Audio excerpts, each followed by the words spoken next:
أعوذ بالله من الشيطان الرجيم.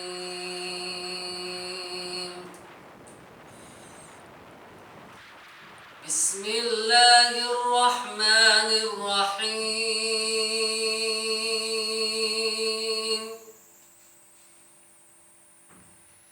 الحمد لله رب العالمين.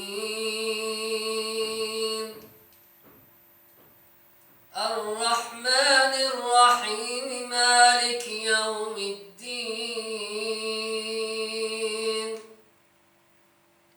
إياك نعبد وإياك نستعين.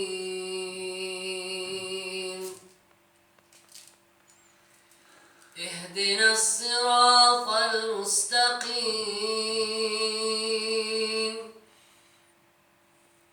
صراط الذين أنعمت عليهم غير المغضوب عليهم ولا الضالين.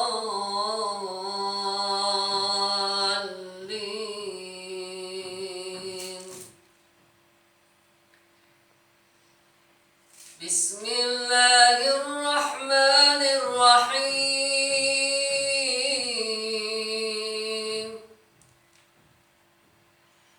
إن الله وملائكته يصلون على النبي يا أيها الذين آمنوا صلوا عليه وسلموا تسليما.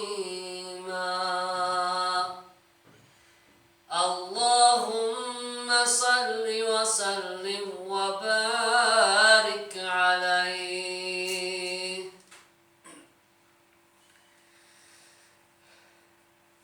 بدنیا دل مبندد هر کی مرد است. بدنیا دل مبندد هر کی مرد است، که دنیا سر به سر اندوه و درد است. که دنیا سر به سر اندوه و درد است.